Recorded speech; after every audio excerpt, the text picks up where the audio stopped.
estábamos formando parte de los candidatos, estaba Mario Molina, el premio Nobel de Química, el mexicano. Sí, estaba Elizondo Meyer, uno de los académicos más importantes del país. Estaba Federico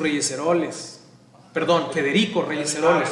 Jesús ya había sido director de Pemex, tanto el papá como el hijo.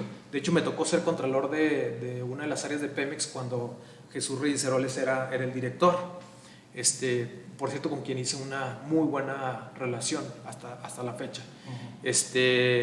Entonces, el contraste que hay entre aquellos candidatos, sí, a lo mejor con una modestia aparte, pero con estos nuevos candidatos que se presentaron y que lo rechazó varias veces el Senado y que fueron exhibidos públicamente, pues hay un contraste muy qué bueno que señales, porque lo más reciente es ver a la gente copiando y que incluso uno lo regresaron 2 veces y en la terna final volvieron a meter. Bueno, el CEL responde, el candidato, pues es como que hablo. Bueno,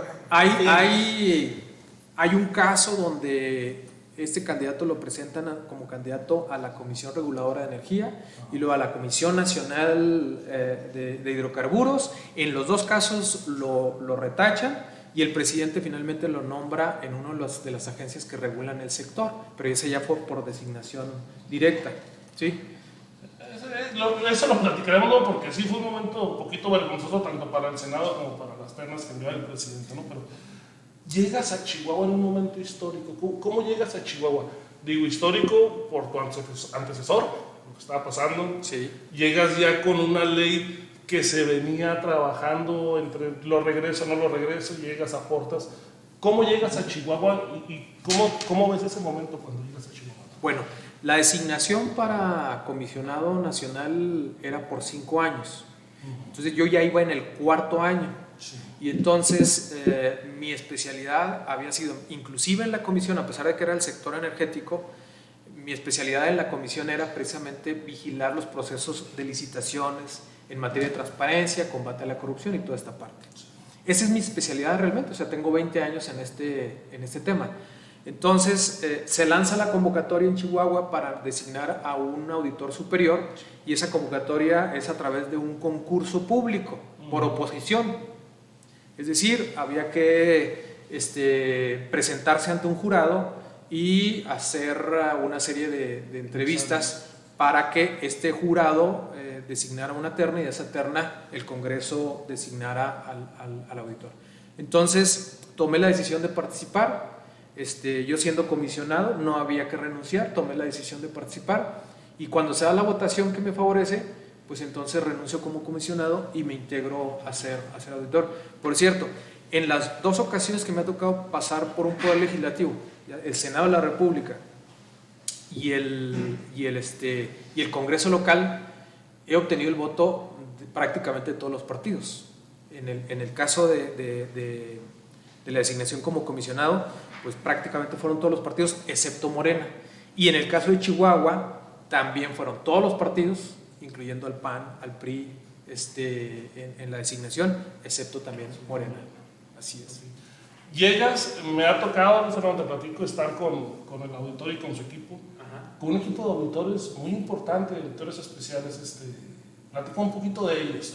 Bueno, es que después de haber estado 20 años en la Ciudad de México en estos temas y me tocó haber sido coordinador nacional de Contralores Federales, pues se fue integrando un equipo muy interesante de personas muy calificadas en el tema.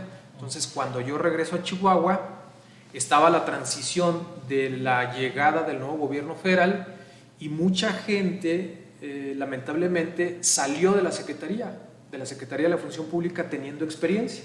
Entonces, algunos de ellos yo los invité para que se vinieran a Chihuahua, muchos de ellos chihuahuenses, otros no, que se vinieran a Chihuahua y pues ahora sí que ofrecieran su experiencia. Varios de ellos fueron contralores nacionales de algunas dependencias, una de ellas de la Secretaría de Hacienda, contralora de la Secretaría de Hacienda, de Profeco, de la Secretaría de Economía.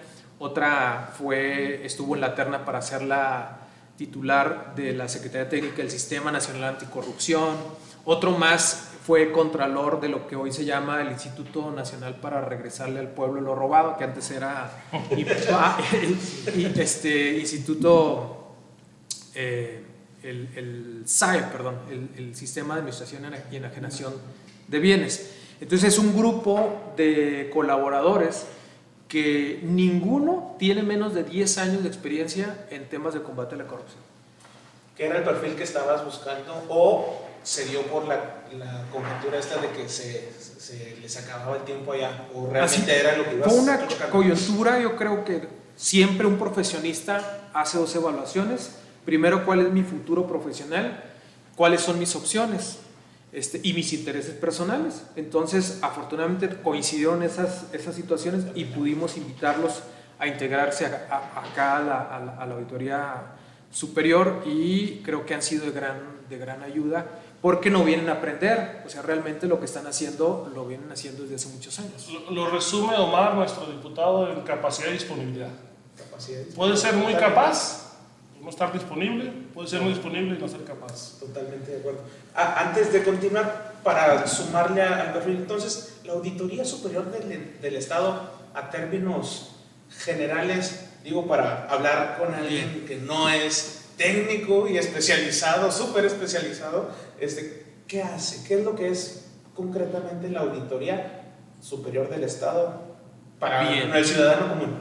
Bien, Fernando, mira, la verdad es que a mí me gusta tratar de decir las cosas de forma más sencilla, precisamente para que todo el mundo nos pueda entender. No es un foro académico.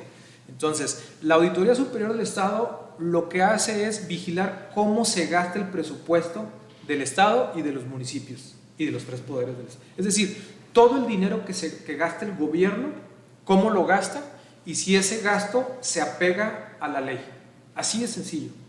Tanto los ingresos como los gastos. Entonces, año con año hacemos auditorías de todo lo que se gastó el año inmediato anterior, por regla general.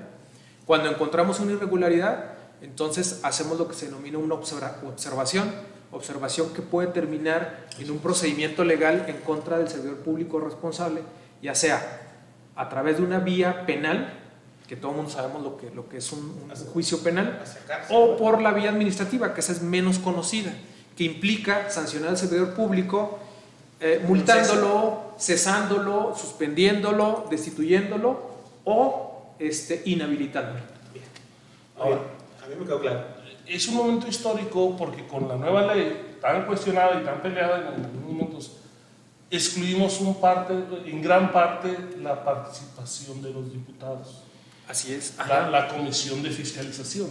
Y ese es un tema que preocupa a los presidentes municipales, a los funcionarios también, sobre qué es lo que sigue ellos con sus observaciones.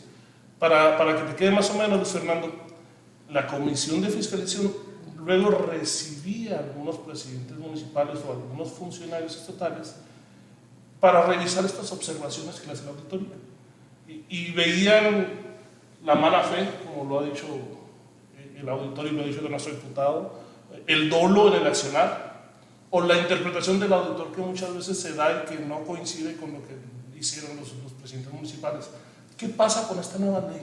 Ok, bueno, lo traduciré yo también de forma muy rápida. Antes, la auditoría hacía su revisión, Sí, y sus revisiones las tenía que presentar al Congreso, y el Congreso decidía finalmente si la observación pasaba o no pasaba. Lo que establece la nueva ley es que las observaciones ya no pasan por el Congreso y el auditor decide directamente si esa observación se confirma o no se confirma. Entonces, ¿qué significa?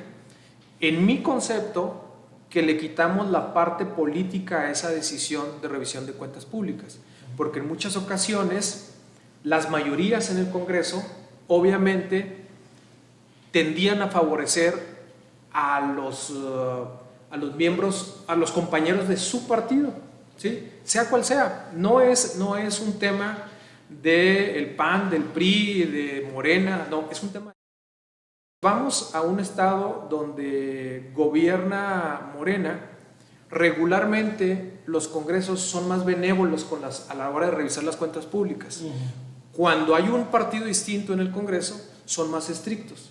Lo que hace esta nueva ley es quitar esa visión política y permitir que a través de una visión completamente técnica se decida si efectivamente los argumentos para justificar la observación tienen sustento o no tienen, pero exclusivamente desde un punto de vista legal y no político. Yo te lo comento porque yo veo una comisión de fiscalización integrada por 5 diputados de diferentes fracciones y me ha tocado ver las discusiones y discuten temas muy importantes y tiene 5 visiones diferentes. Ya lo platicaremos de lo que no se llegó, ¿no? Pero esa comisión, a mí me gustaba, que me gusta esta materia, me gustaba ver las discusiones porque se volvían muy, dejaban lo político a un lado y se volvían importantes, tenían una parte sensible también. No es preocupante que ahora sea una sola persona quien tome esa decisión. ¿Tú vas a recibir a los funcionarios municipales? Yo creo que definitivamente no dudo que hubiera estas discusiones interesantes, pero el problema está en que puede ser excepcional por el tipo de personas que integran actualmente la Comisión de Fiscalización, ¿sí? Puede ser excepcional, pero el modelo era el que estaba mal. El modelo era el que estaba mal. Entonces, yo siempre, cuando me pedían mi opinión, yo hablaba del modelo, no hablaba nunca de los diputados. Sí. Entonces, bueno, yendo a la pregunta, sí le corresponde al auditor, pero no como el auditor, como el que finalmente tiene la decisión, sino más bien, igual, un grupo de personas que son los colaboradores del auditor, que reciben los argumentos de los presidentes municipales, en su caso que sean cuentas municipales, escuchan sus argumentos y deciden si lo que les están diciendo tiene o no justificación, ¿sí? Entonces, eso simplemente se traslada a una discusión todavía más técnica que como se daba en el seno de la Comisión de Fiscalización. Déjate platico un ejemplo, aprovechando que está aquí para que nos oriente un poquito. Hay algunos temas importantes, está FECHAC y está pensiones. La comisión votó observaciones muy graves que la auditoría presentó y las señalaron como graves y las llevaron al Pleno del Congreso. Y en el Congreso las votaron y las echaron para atrás.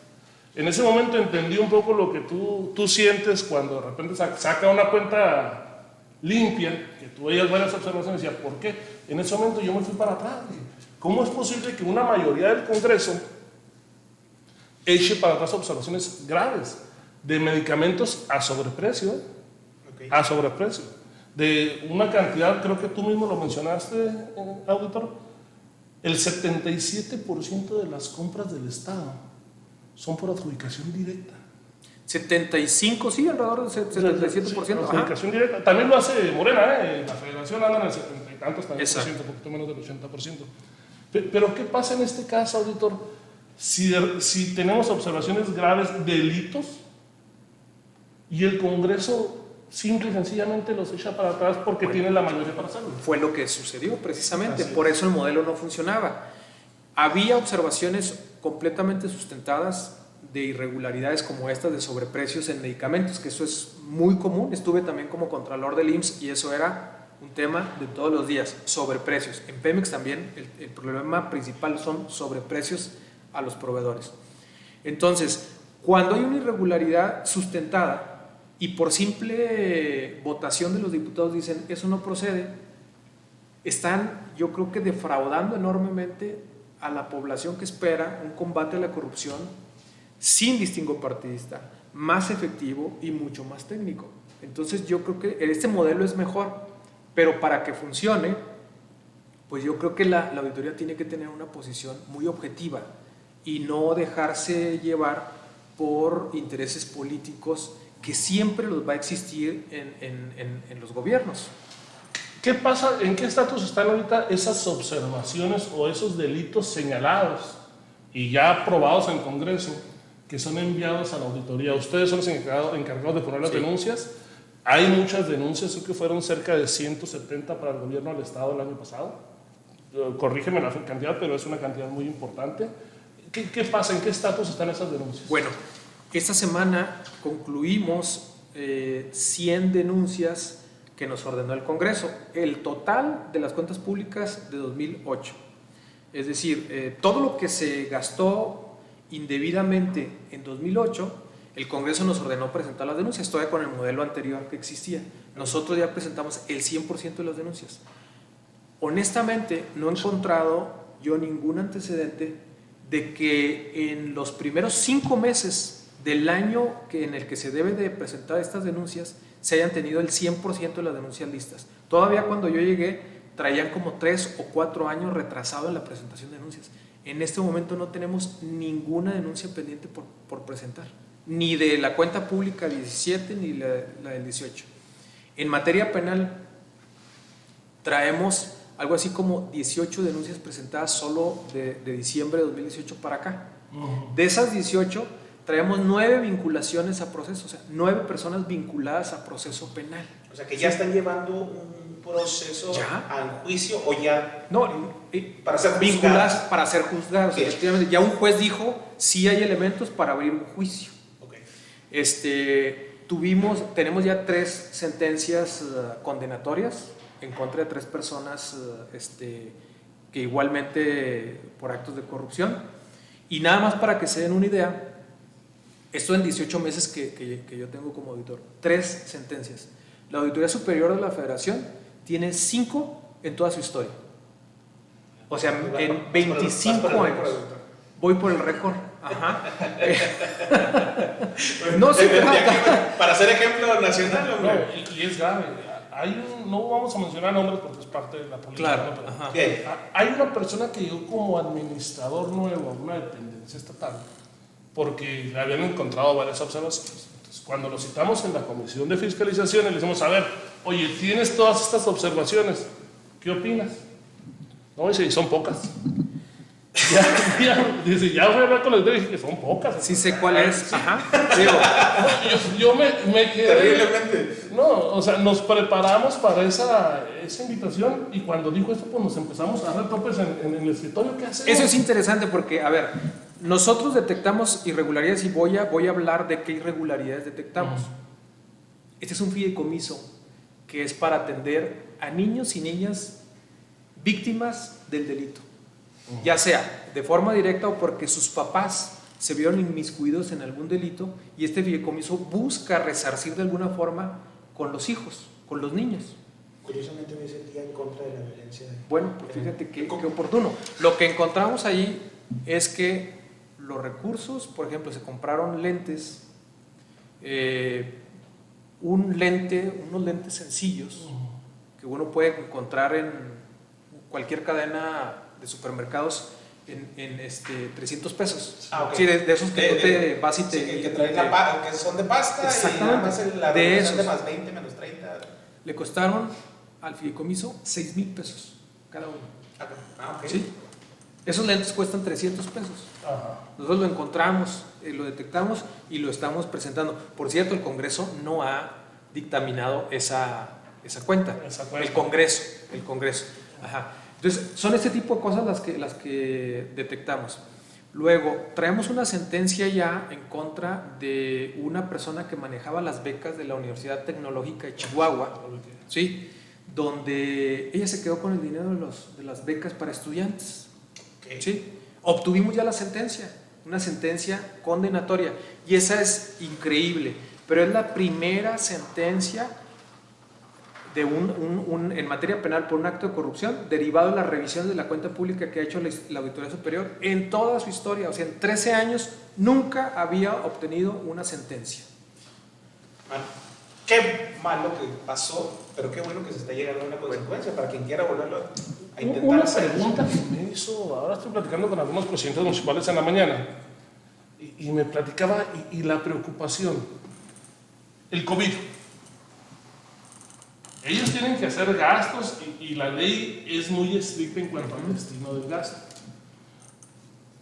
Hay algunos detalles ahí cuando se flexibilizaron principalmente fondos que llegan al Estado y no le pasan a los municipios y se flexibilizaron para aplicarlos a atención de la situación de emergencia. ¿Sí vamos a tener esa tolerancia para los municipios entendiendo la situación o va a ser recto? Yo diría la siguiente tolerancia. Quizás en el propósito podemos ser tolerantes, ¿sí? No ser tan estrictos en la aplicación del proceso que sigue cualquier adquisición. Donde no podemos ser tolerantes es en los sobreprecios y en la adquisición de bienes que no terminan en beneficio de la población, que se cobraron a sobreprecio, o bien que fueron compras dirigidas, en favor de proveedores cuates de los funcionarios públicos. Me llama la atención a municipios muy pequeños que llegaban anteriormente con demasiadas observaciones. Te voy a hacer un comentario. Había municipios que les llegaban observaciones porque la tiendita de la esquina no les expedía la factura. Y me llegaban. O me llegaban por algunos pesos nada más observaciones a municipios muy pequeños. Esa sería una parte de la pregunta. Y la otra, ¿qué tan costeable es, señor auditor, ir a verificar la aplicación de los recursos del municipio con escasos recursos propios? Bueno, estamos también estableciendo un criterio de costo-beneficio. Una auditoría que tiene que tener un beneficio, es decir, ir a vigilar que los recursos se utilicen adecuadamente, pero que lo que se invierte en la auditoría pues debe ser proporcional a lo que estoy vigilando, ¿sí? Entonces, sí estamos tomando esos criterios, por ejemplo, de la siguiente forma. Antes se auditaba el 100% de los municipios en materia de obra pública, y hay municipios que no tienen ni 500,000 pesos gastados en obra pública. Lo que estamos haciendo, y yo les estoy pidiendo a los auditores de obra pública, es vamos a quitar todos los municipios que no tienen cierta cantidad de obra pública invertida. ¿Por qué? Porque es creo yo,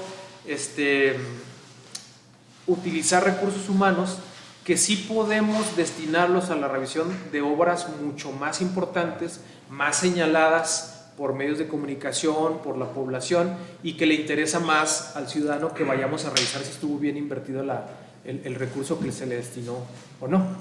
¿Sí? Entonces, ese es un cambio, por ejemplo, que estamos haciendo. Ya no vamos a hacer auditoría a obra pública a los 67 municipios. A los municipios pequeños ya los vamos a dejar. Más que pequeños, diría por el monto de inversión. Hay un municipio... por lo que les llega a las arcas municipales. Hay, por ejemplo, puede haber un municipio que puede ser un municipio, como decimos, pequeño, pero que tiene una obra importante en relación con su presupuesto. Okay. Y que aparte la población empieza a decir, pues es que en esa obra hubo retrasos, hubo irregularidades en la construcción, al final el gimnasio no está en funcionamiento, el gimnasio está mal construido, ahí sí vamos a revisar, ¿sí? Más por un impacto social que por el recurso que se haya invertido. ¿Qué sería la famosa denuncia ciudadana? Sí, de hecho estamos utilizando estas denuncias para establecer y para dirigir nuestras auditorías. Lo comento porque nos está viendo de todos los perfiles, de los profesionistas, de los que son cualquier persona, para que sepan que sí se puede estar denunciando y se puede llegar a en conjunto a una colonia, a una obra que se supone que se entregó ya y nunca se entregó, pues que se lleve la denuncia a donde corresponde. Ese tema está perfecto porque ahí va. Hay una serie de auditorías especiales que se han solicitado. Yo entiendo que la carga de trabajo de la auditoría a lo mejor no puede dar para todas, pero hay unas bastante documentadas. Están las de Mioki, están las de Delicia, hay varias denuncias bastante documentadas y presentadas vía el Congreso, vía denuncias ciudadanas con la anterior ley. ¿En qué estatus están? ¿Hemos avanzado en ese tema de las auditorías especiales? Sí, las vamos a... Más que auditorías especiales, depende en el momento en el que nos lo denuncian. Si nos hacen una denuncia y nosotros no hemos entrado a la auditoría al municipio que nos están denunciando, entonces nosotros aprovechamos la denuncia y metemos esa denuncia en nuestra auditoría que vamos a iniciar, ¿sí? Si ya la concluimos, vemos si hay posibilidades de hacerla el próximo año. Y si es muy relevante, pues entonces ahí sí abrimos una auditoría especial. Pero tratamos de aprovechar que ya estamos en el municipio para que se revise aquello que nos están denunciando los ciudadanos o los diputados. Tenemos varias denuncias que nos ha hecho llegar precisamente el diputado Omar Bazán. Sí, así es. Estamos siendo... el diputado. Sí, muy activo. Un saludo al diputado que al rato quedó de reportarse. Ahí te va otro tema con el COVID. Pero ahorita pasamos esa parte. Ahí te va otro tema del COVID muy importante. Sí, cierto, estamos hablando de municipios pequeños, Pero ¿qué pasa con el programa especial del gobierno del Estado para el COVID, para el combate? Estamos hablando de muchos miles de millones de pesos y ahí hemos hecho la denuncia también porque eso vemos una relación con la deuda a corto plazo o los pasivos del gobierno del Estado. Entonces, ¿tienes algún Lo vamos especial? a revisar, no solamente porque es conveniente revisarlo, sino porque estamos obligados a revisarlo. Recuerden que nosotros tenemos la obligación de revisar todos los gastos y adicionalmente la deuda pública. En el informe que hagamos al Congreso respecto de la cuenta 2019 vendrá un apartado especial que analice el manejo de la deuda pública. Lo estamos analizando en este momento. Ahora, hay algunas auditorías que no hemos podido abrir por la situación del COVID, precisamente, por la situación de emergencia. Nosotros, por lo menos, ya debimos de haber abierto 20 auditorías adicionales a las que ya traíamos, ¿sí? Ya debíamos haber entrado a Delicias, a Mioqui, precisamente, a Villa Ahumada, a Villa Ahumada. Ya debíamos haber entrado a esos municipios, respecto a los cuales tenemos algunas denuncias, pero no hemos podido entrar porque hubo suspensión de plazos y todos entendemos por qué. Los mismos municipios nos dijeron, no tenemos personal para que atiendan a sus auditores. No solamente no tenemos personal, hay una situación de emergencia que sería peligroso pues que estuviéramos ahorita auditando. De ahí te platico lo de los pasivos a corto plazo. Los pasivos, perdón, para todo el mundo, sí, por favor, es la deuda a corto plazo del gobierno del Estado que, según la ley, no debe de pedirle autorización al Congreso. Según la ley de disciplina financiera de las entidades federativas. Sin embargo, sí le pidió 3,000 millones este año. Y haciendo las sumas y todo, ellos no pueden pedir más de 6,000, 7,000 millones. Hicimos la denuncia, te la hicimos llegar vía el diputado Marozán. Es complicado ese asunto porque ellos no tienen que acudir al Congreso a solicitar que les den 3,000 millones extras, sin embargo ya los tienen. Esa es una denuncia muy importante porque con lo del COVID va a haber un manejo de recursos ahí que está muy sospechoso, está raro. No hemos visto la aplicación pues, de los recursos. Lo vamos a auditar. Lo tenemos que auditar, no solamente porque estamos obligados legalmente, sino porque efectivamente se trata de un recurso importante, adicional, ¿sí? Porque inclusive los diferentes poderes y organismos autónomos se nos disminuyó el presupuesto para otorgarlo precisamente a este programa. ¿Qué es lo que se dice en los titulares como una reestructura? O sea, tomamos dinero que estaba destinado acá para poderlo ahora destinar a la emergencia. Tal cual, así y ver fue. si es cierto que todo eso se está moviendo. Lo primero le toca al Congreso, que es autorizar precisamente que ese presupuesto se mueva de un lugar a otro. El ejercicio del gasto es lo que nosotros revisamos. Bien. O sea, que ese gasto que autorizó el Congreso se haya efectuado en apego a la ley y a todas las normas que regulan el ejercicio presupuestal. El auditor ya puede presentar las denuncias directamente sin presentarse al Congreso, ¿verdad? Así es. Esa es una de las situaciones que cambiaron. cambiaron. Los casos de lo que platicaba al inicio con la persona esta que tomó las becas. Bueno, esa todavía fue ordenada por el Congreso, pero a partir de ese año ya podemos presentar denuncias directamente. Ya podemos presentar sin pedirle autorización al Congreso. Al Congreso. Muy bien, son temas importantes. El de Mioqui, Delicias, Villa Ahumada. Villa Ahumada pasó la cuenta pública con ¿cuántas observaciones? Todas las que enviaron, no hubo quien defendiera a Villa Ahumada. Es que... ¿Es indefendible? Sí, pero los regidores vinieron amablemente, el auditor nos recibiste con todo el cabildo de Villa Ahumada, con todo el cabildo de Ahumada, ¿verdad? Ya es Ahumada. ¿Es Ahumada ya? Ahumada, ya le quitaron la villa. Ajá, con todo el cabildo de Mioqui. Me estuvieron contactando mañana, te pidieron que te recordara de favor el compromiso que hiciste con ellos de responderles a ellos, en especial cuando inicien estas... Completamente. Nada más que se levante la emergencia sanitaria, es de los primeros municipios que vamos a entrar a revisar. Okay. Porque sabemos cómo está la situación, hay un compromiso y aparte nosotros ya tenemos antecedentes pues que el manejo de los recursos ahí pues ha sido muy desasiado, por decirlo de forma... De alguna manera. Eso sí lo entendí. Mística. Ajá. Sí, eso sí lo entendí así. No sé, ¿cómo vamos con los los temas ahí. No, digo, si han estado viendo, estoy monitoreando acá la tablet chiquita que tenemos, porque la gente está con algunas preguntas. Si cerramos y si el auditor nos permite. Sí, claro, por supuesto. Número uno, pues bueno, los saludos del diputado Omar Bazán, cordiales. Gracias. Llevo muy buena relación con el diputado Bazán y muy buen entendimiento. Así es. Bien, aquí tenemos la participación primero de Mónica Meléndez.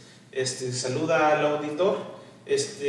Y dice que de las 101 denuncias administrativas presentadas a la ACE, ¿cuántas de estas son graves? ¿Y qué sucederá con las cuentas pendientes a dictaminar del 2018? Bueno, esa es una pregunta muy especializada, de alguien que conoce bien el proceso. Ok, de las 101, 8 son graves. 8 son graves, lo que significa que nos la vamos a quedar nosotros. Aquí voy a hablar un poquito más técnico, trataré de que se entienda. Las graves, nosotros tenemos que hacer una especie de averiguación previa para con ese procedimiento que se llama substanciación. Vamos a presentar una denuncia ante el nuevo Tribunal de Justicia Administrativa para que sea el tribunal el que aplique la sanción si los servidores públicos terminan con responsabilidad. ¿Sí? Entonces, de esas 101, 8 son se van a ir al Tribunal de Justicia Administrativa. Otro grupo, 56 denuncias, se fueron a la Secretaría de la Función Pública en contra de servidores públicos de nivel estatal. Hay 3 del Poder Judicial, 3 denuncias del Poder Judicial, ¿sí? Y 34 de municipios. ¿Nos puedes platicar esas 8 denuncias? ¿De qué tratan? Las graves. Sí. Sin nombres, para no. ¿Me puedes dar el nombre? No, nos estamos imaginando. Sí. Regularmente se trata de adjudicaciones directas sin justificación, de conflicto de intereses, cuando un servidor público toma una decisión en la que tiene interés personal para beneficiar a algún familiar regularmente. Ok. ¿Sí? Y adquisiciones, temas de adquisiciones. Casi todas están relacionadas con contrataciones. Ahí te voy a hacer una pregunta, perdón que te interrumpa. Es un tema importante. ¿Qué pasa si en el Congreso alguien ve un conflicto de intereses? Tú mandas la observación y en el Congreso aprueban el conflicto de intereses, pero la persona te señala es que es el único proveedor que había y lo comprueba. Pero el Congreso, por esta parte política, pues lo pasa. ¿Tienes tú la posibilidad de desestimar esa denuncia o tienes que aplicarla? Eso era con el modelo anterior. Uh-huh. Con el modelo anterior yo no puedo opinar. Yo tengo que hacer lo que el Congreso me ordenaba. Uh-huh. Y aunque difiera de los criterios del Congreso, yo tengo que presentar la denuncia. Claro. Y estas 101 denuncias son las que me ordenó el Congreso. Okay. ¿Sí? Entonces ahí yo no puedo tomar ya ningún argumento ni del Estado ni del municipio. Yo ahí tengo que presentar la denuncia. Okay. ¿Sí? Con esta nueva modelo hay un espacio que se le llama confronta, que es en el momento en el que yo doy a conocer las observaciones a un municipio o al Estado, y ellos tienen oportunidad de argumentar, por ejemplo, que se trataba del único proveedor. ¿Sí? Uh-huh. Y con ese argumento hay posibilidades de no continuar con el procedimiento. Ajá. Es que sí hay diferentes criterios, y déjate platicar, desde los auditores al Congreso, o sea, tanto unos como otros. Vemos unas observaciones que nos envían los auditores, o nos llegan a la auditoría, de diferente aplicación en cada municipio. Pero también el Congreso, y te lo digo yo que lo vi de cerca, un año dice que esa observación se desestima y al siguiente año la aplica. Así es. Entonces, ¿tienes algún mecanismo para que los presidentes municipales no estén batallando con el gusto del auditor, o en este caso ya de la auditoría, ahora que estamos afuera del Congreso? Es una tarea de estar dando criterios permanentemente a los auditores, de cuáles cosas es importante señalar y cuáles debemos de tomar los argumentos del ente que estamos auditando. ¿Sí? Es una situación de que tienes permanentemente que estar dictando criterios para que no haya esta diversidad de asuntos. Okay. ¿Sí? Y eso va haciendo pues que los auditores de forma ya más homogénea empiecen a hacer sus auditorías. Okay. Perdón la interrupción, adelante compañera, sigue. Bien, la doctora Ivonne Flores había planteado la pregunta de que si se... Nuestra presidenta de Fundación Colosio, señora, un abrazo. Sí, doctora, muchos saludos. Si se tenía establecido una estrategia para la revisión de compras en la pandemia, que ya fue abordado previo a leer las preguntas. Carlos dice, me gustaría saber por qué si la industria de la construcción no fue actividad esencial, las obras del puente nuevo que está en el periférico de la juventud nunca se frenaron y mucho menos se vio a los trabajadores con protección. Bueno, no sé si sea... No es precisamente... No, pero... Podrías formar parte de la auditoría, entonces, a priori yo no podría opinar. Tendríamos que entrar a revisar esa obra el próximo año y decir si efectivamente se cumplieron las normas o no en todo el proceso. Pero esta no estoy del todo seguro que sea de ejercicio presupuestal, que son las que yo reviso. Bien, digo, voy por las que me van apareciendo. Aquí también hay una participación de Manuel Yáñez. Nos preguntaba algo muy concreto. Dice, ¿cuál sería el objetivo de la auditoría al terminar su periodo? ¿En qué porcentaje esperarían reducir en adjudicación directa? Son dos preguntas en esto. Muy rápido, diría, más que establecer esas metas, porque esas metas deberían establecérselas el Ejecutivo y los municipios, de cuánto deben de bajar. La meta de la auditoría debería de ser disminuir los índices de impunidad. Es decir, cuando un servidor público comete un acto de corrupción y este no es detectado, estamos contribuyendo a que otro también lo haga. ¿Por qué? Pues porque si no le pasó nada al primero, pues el segundo puede estar invitado a que lo vuelva a hacer. Lo que estamos enfocados nosotros es a combatir la impunidad con el propósito de que sea el mejor ejemplo de que si lo haces, te van a detectar y si te detectan, te van a iniciar un procedimiento y si te inician un procedimiento, te van a sancionar. Esa es la meta a la que queremos llegar, que la auditoría sea vista como una autoridad que efectivamente, de manera objetiva, va, detecta, denuncia y obtiene una sentencia en contra de ese servidor público. Excelente. Lo retomaré a lo de impunidad otra vez con el ejemplo que mencionaste de la maestra. Digo, por el perfil, porque se sabe de las mentadas cuotas que se dan de los padres de familia, está la sociedad de padres y también se desaparecen esas cuotas que se dan. Hablo a un menor grado, ¿verdad? Pero que son cuotas al final de cuentas de los padres de familia y se desaparecen y no había una sanción. Pues bueno, si se va retomando poco a poco desde lo macro a lo mediano y luego a lo micro, pues obviamente es que ya no hay. ¿Por qué una sociedad de padres se puede ver tentada a tomar los recursos que están aportando los padres de familia? Pues a lo mejor porque vio que en otra escuela se hacía y que lo anterior lo hizo también y que lo hacen en esta otra escuela y no pasa absolutamente nada. Entonces hay una invitación grandísima a hacerlo. ¿Qué pasa cuando un directivo de una sociedad hace eso, lo detectan y lo meten a la cárcel? Yo quiero saber si el siguiente lo va a volver a hacer. Eso es precisamente combatir la impunidad. Te hago una primicia ahorita, te vamos a enviar una solicitud de auditoría especial, Bienvenido a casa. Relacionada con el sistema de recaudación de la Secretaría de Hacienda. Ya lo tienes señalado tú. Nosotros lo tenemos más que auditados. Ajá.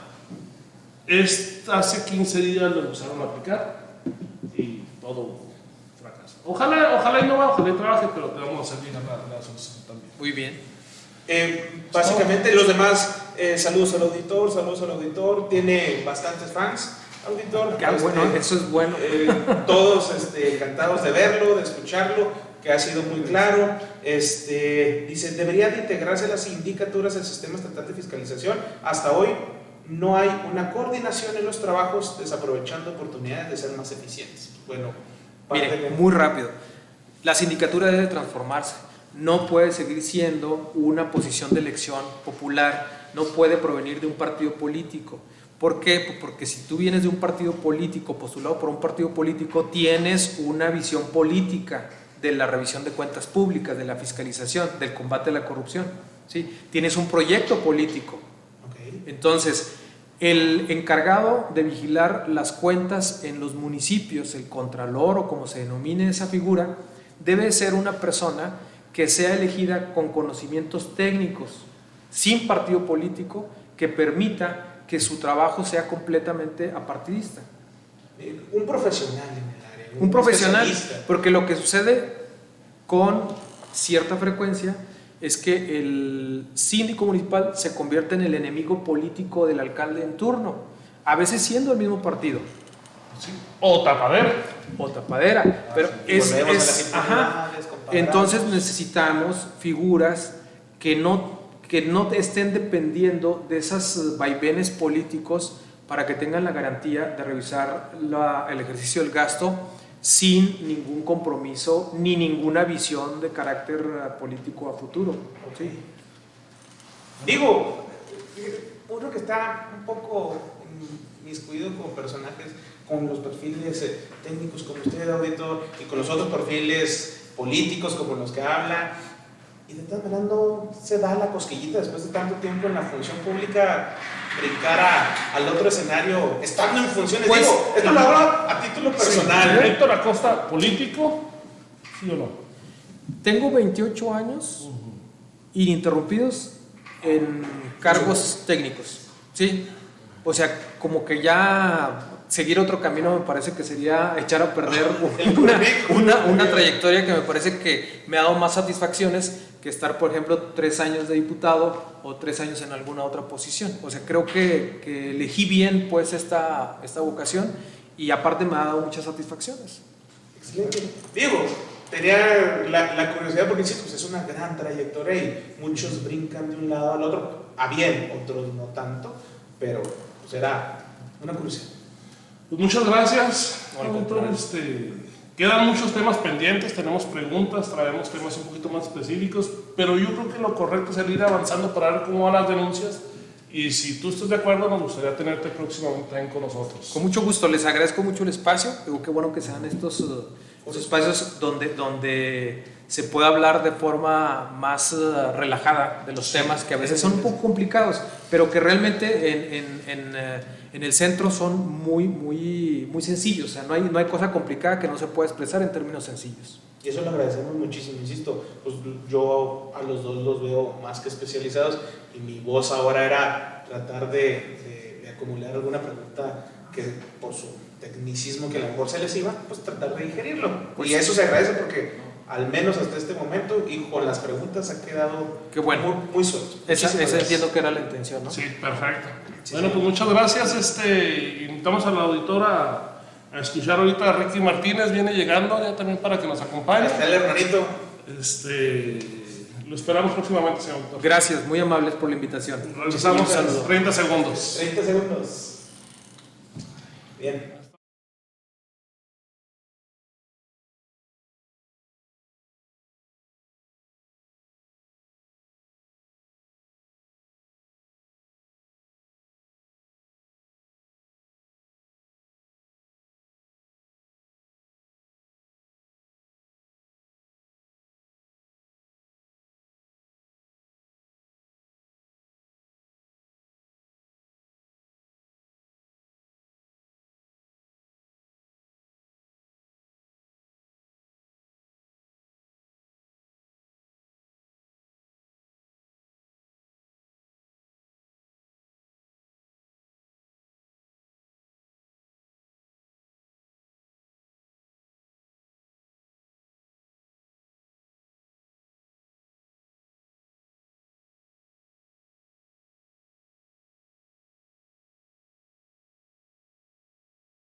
2, 1, 2, 3, 20.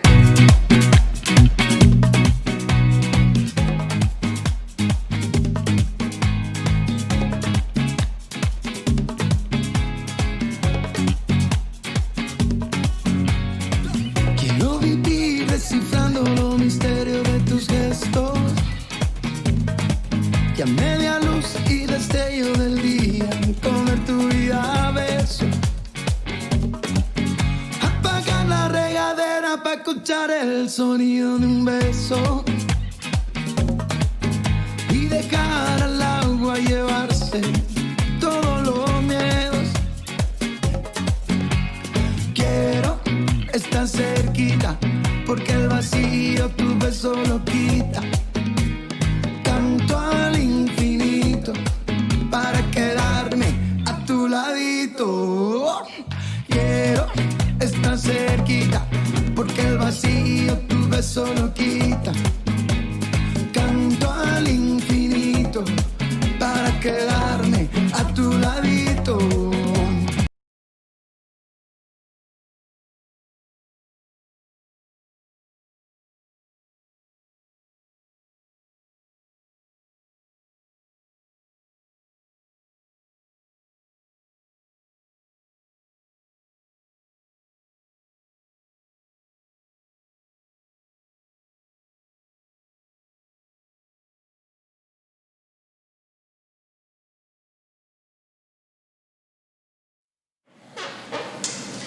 Muchas gracias por permanecer aquí con nosotros. Ahora tenemos a Ricky, la parte artística del programa.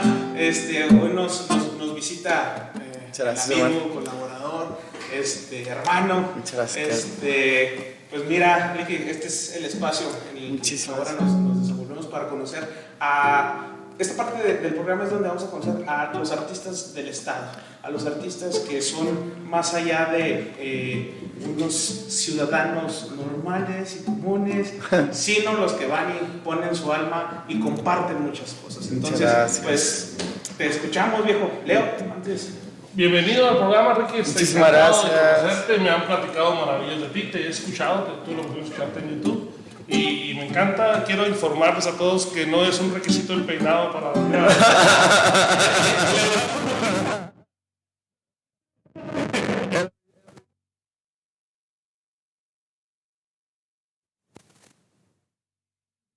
Muchas gracias.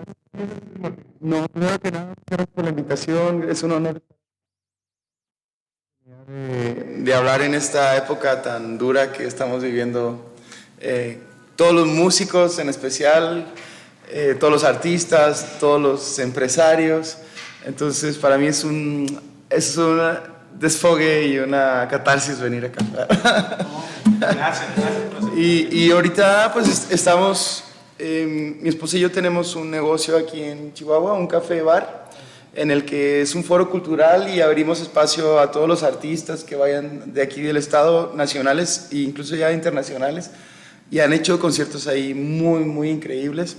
Y personalmente está por salir mi nuevo disco, que se detuvo la gira todo por esta situación, pero... Entre tantos proyectos, todo gira alrededor de la música, conciertos para niños, con musicoterapia, soy maestro para niños y ahorita como artista independiente. A ver, dos temas. Voy a dejarlo de tu nuevo disco para que me platiques porque me interesa mucho, pero háblame de esta parte de Ricky, el ser humano, que me hablas de maestro de niños, música para niños. ¿De qué trata esta parte? Es un proyecto que inició en el 2007.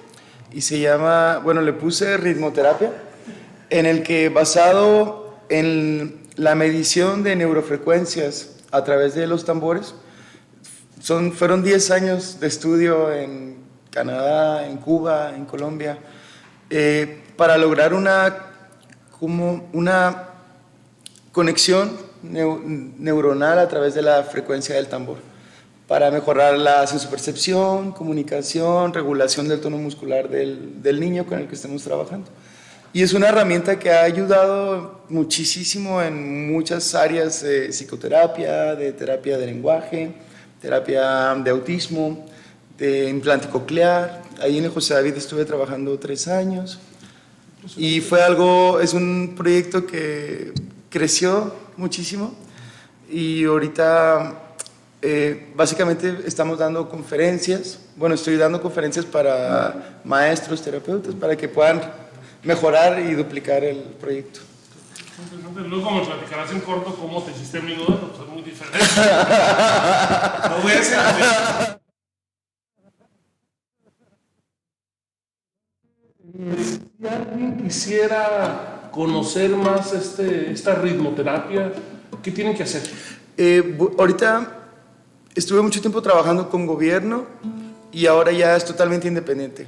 Todo el contacto es directo a través de Facebook o Instagram, y ya yo voy directo a la escuela y hacemos el proyecto, me cuentan el expediente de los niños con los que queremos trabajar y hacemos una sesión a veces masiva para detectar bloqueos psicomotores o psicoemocionales, y de ahí empezamos a trabajar.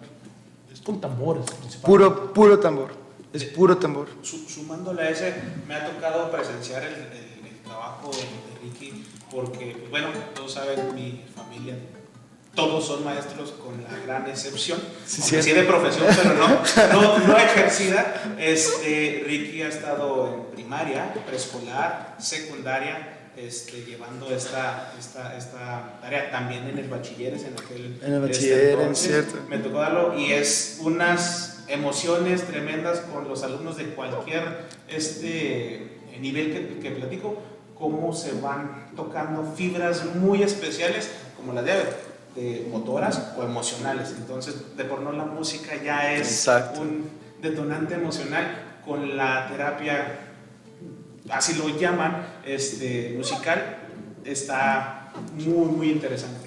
Es un trabajo profesional, no más de un artista. Sí, a través de la terapia de juego, con el estudio de la frecuencia que emite el tambor, se logra crear esa sincronía masiva. Me ha tocado estar para 2,000 personas durante 2 horas y la atención no se va en un solo segundo. Entonces se cierra siempre con como la finalidad de cualquier terapia siempre va a ser la catarsis, para poder de ahí trabajar el bloqueo que tenga la persona. Y ahora que he estado trabajando estos años con papás e hijos, basado en la carencia que se sufre en esta generación afectiva, ha habido un avance impresionante desde académico, emocional, a nivel de ansiedad de los alumnos, y se ha expandido, gracias a Dios, ahora sí que en varias partes del mundo. Impresionante, la verdad. Esta parte no me la habían platicado, no me la han comentado. Dentro de este programa, aquí en Informales, vamos haciendo segmentos. Vamos a estar visitando a algunas personalidades. Me gustaría, cuando tengas alguna ritmoterapia y nos invitaras, ir a grabar un poquito para darte a conocer. No, les va a gustar mucho, mucho, mucho, de verdad, y para que vivan a sus hijos, para que lo vivan en carne propia y no solo desde afuera, porque es cuando ya realmente entiendes todo lo que se trabaja en esa terapia. Sí, y algunos compañeros de la que hemos llevado, pero bueno. ¿Varios detrás de cámara? Al staff. También se trabaja en empresas, ya he estado en varias empresas grandes. Sí, hay mucho negativismo en algunas personas, pero bueno. Oye, tu disco. Iba una parte antes. Hay algo muy interesante de mi amigo, lo platicábamos tras alguna bohemiada en la casa de los amigos Barriguete, que por cierto ya te manda los besos y abrazos. Ahí está nuestro hermano mutuo. Ahí está la razón de que nos conocimos. Este hermano. Concursaste para uno de los mejores shows del planeta, Cirque du Soleil. ¿Cómo te fue ahí y por qué llegaste ahí? Estuve primero en Canadá, en Montreal y en Vermont, trabajando como percusionista únicamente. Y de ahí se abrieron las puertas para Tokio, París, Las Vegas, tocando percusión de Medio Oriente. Y tristemente siempre era de que no, quedé en segundo lugar. Éramos 100 percusionistas y quedaba en tercero. Nunca quedé en el primero. Y cuando quedé en el primero, llega el tsunami de Tokio. se lleva todo. Fíjate, de cientos en todo el mundo, el tercer lugar, un chihuahuense en las grandes ligas de ese nivel. Y 2, otra frase que a ti te gusta mucho: cuando te toca, Te toca. Y si no te toca, aunque... Lo acabamos de decir ahorita. Entonces, pues bueno, no, qué bueno, porque Sí, mira, es- no tendríamos disfrutando las arepas deliciosas de Momposina. Exacto. El dicho es, cuando te toca, aunque te quites. Y cuando no te toca, aunque te pongas. Soy la Exacto. chicotrufia. Así es. No me Exacto, la sí. No, y bien curioso que siempre que volvía de una audición o estar ahí en todo el proceso, llegaba y había un proyecto de remoterapia gigante con 200 escuelas en todo el país. Entonces era algo, se convirtió ya más en una misión de vida. Y eso pues me ha traído unas bendiciones y unas satisfacciones pues impresionantes. Fíjate que lo que nos estás platicando dentro de los amigos que nos acompañan están Rosa Isela Gaitán y nuestra diputada Marisela. Así es. Ellas tienen mucha sensibilidad para este tipo de cosas. También hay que hacerle la mención para que se acerquen también contigo a ver cómo podemos. Hay mucha gente muy necesitada. Muchas gracias. Sí. Y te puedo asegurar que, bueno, no te puedo asegurar, lo hemos vivido. Hay mucha infancia en la desarrollo social abandonada. Completamente. Totalmente abandonada. Nuestros 3 diputados, no descartes también el diputado es alguien muy sensible a eso.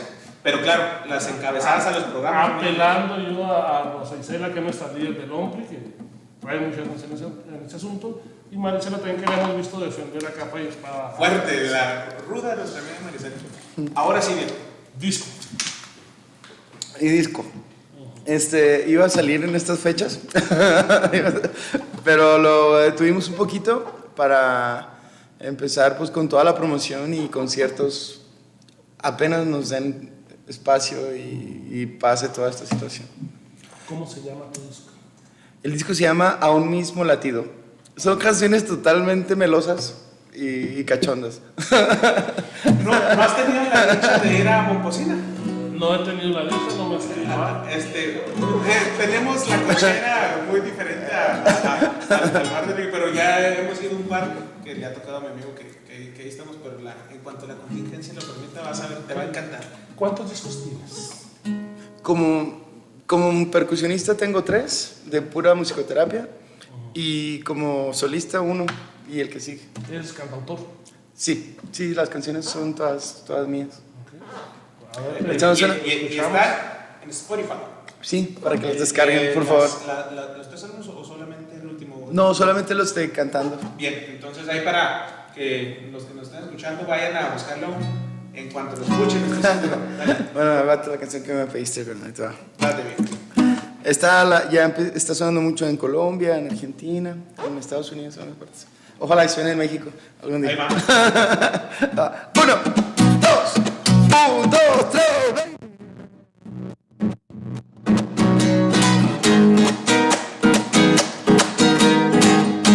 Se llama A tu ladito. Para el maestro Joche Barriguete.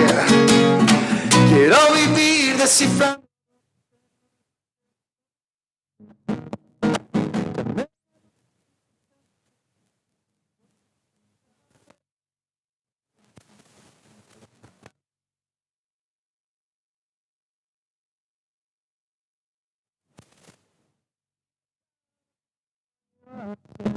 Todos los miedos al bigote. Quiero estar cerquita, porque el vacío tu peso lo quita. Canto al infinito para quedarme a tu ladito, de lunes a domingo. A tu ladito, de lunes a domingo. A tu ladito, acurrucaditos. A tu ladito, viendo vikingos.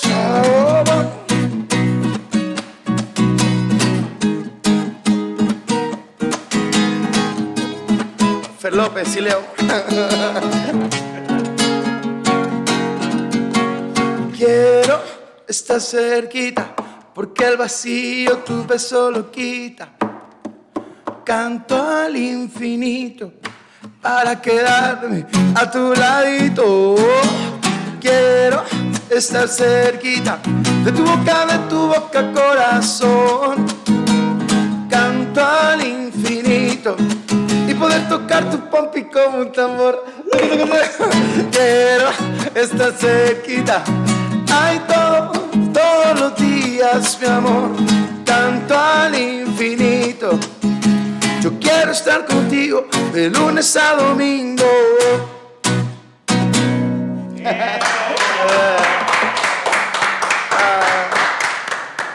Gracias, hermanito. Tenemos ya el tiempo un poquito colgado. Que si nos brindaras otra melodía más para cerrar, pero pues antes Muchas de gracias. despedirnos, Leo, y agradecerle a toda la gente que nos acompañó este día y pues ya cerramos el bloque con Bueno, última señores, canción. antes de cerrar con un invitado de lujo, la verdad muy impresionado del músico, pero Muchas más de la gracias. persona Muy amables.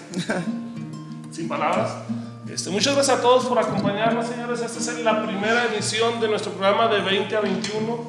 La intención es pasar un rato amigable e invitar personas de interés político y social, pero de una manera amable, ¿no? Es un programa sin censura del PRI en tu casa. Nos vemos el próximo jueves. Esperamos otra vez que nos vuelvan a acompañar con otros invitados también de su interés y con esta sorpresa, ¿no? Muchas gracias. No, al contrario, gracias por la invitación y me siento bien nervioso y honrado. La verdad. No, pero somos nosotros, hermano. El artista está acostumbrado a esto. No, nunca se termina de acostumbrar a eso. Adelante, Y este hermano. es un tema, es el último sencillo que acaba de salir, dedicado para mi cuñada que hoy cumpleaños y es su, ¡Feliz cumpleaños! su canción favorita. Sabes que hay de que no estés, de cómo te extraño. Sabes de cómo me haces falta, de cómo el tiempo se ha vuelto un inagotable naufragio.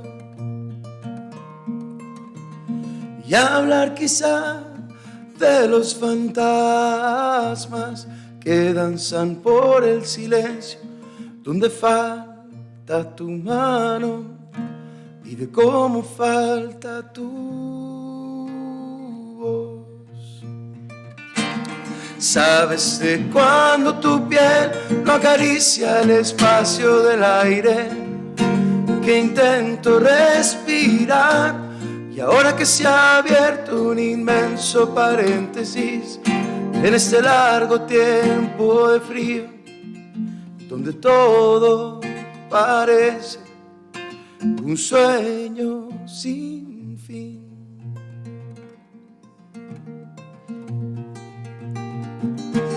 Sabes de cuando tu piel no acaricia el espacio del aire que intento respirar.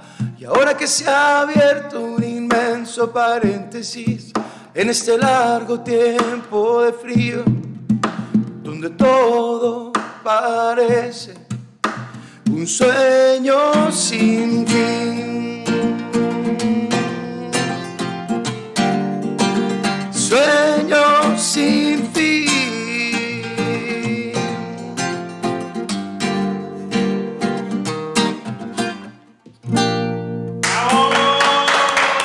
Gracias.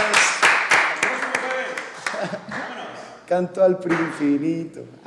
Ya podemos tener la nueva, güey, el cover. Solo a tu ladito mucho. No, Muchas gracias.